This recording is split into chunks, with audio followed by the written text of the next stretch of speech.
Next acting wise இந்த படத்துல ஆக்டிங்க்கு நிறைய ஸ்கோப் இருக்கு. ஒருத்தர் இந்த படத்துல அறகுறையா பண்ணியிருந்தா கூட நமக்கு வந்து இந்த படம் லைட்டா கனெக்ட் ஆகாம போயிருந்திருக்கும். ஆனா இந்த படத்துல இருக்கக்கூடிய ஒருத்தரோட பெர்ஃபார்மன்ஸுமே பயங்கரமா இருந்துச்சு. முக்கியமா துல்கர் சல்மான், சமுத்திரக்கனி, பாக்யஸ்ரீ போஸ், ராணா தகுபதி இவங்க எல்லாரோட பெர்ஃபார்மன்ஸுமே அல்டிமேட்டு. எனக்கு ரொம்ப ஃபேவரட்டா இருந்தது பாக்யஸ்ரீயோட பெர்ஃபார்மன்ஸ் தான். ரொம்ப சூப்பரா பண்ணியிருந்தாங்க. பார்க்க கீர்த்தி சுரேஷ் மாதிரியே இருந்தாங்க. லைட்டா ஒரு சில சாயல் இருக்க தான் செஞ்சுச்சு.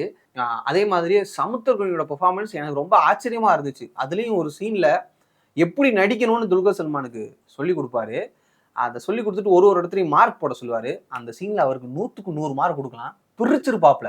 சரி இவர் இப்படி பண்ணிட்டாரே, துல்கர் சல்மான் என்ன பண்ண போறாரு அப்படின்னு எதிர்பார்த்து உட்காந்துருந்தா அந்த ஆள் ஒரு வேலை பார்த்திருப்பான். அதுக்கு நம்ம 200 மார்க் போட்டுடலாம். அதே மாதிரி செகண்ட் ஹாஃப்ல வரக்கூடிய ராணா தகுபதியோட பெர்ஃபார்மன்ஸ் செம்ம என்டர்டெய்னிங்கா இருக்கும். அடுத்து சப்போர்ட்டிங் கேரக்டர்ல பாபு கேரக்டர்ல நடிச்சிருக்கிற அவரோட பெர்ஃபார்மன்ஸா இருக்கட்டும், ஒருத்தரோட பெர்ஃபார்மன்ஸுமே தரமா இருந்துச்சு.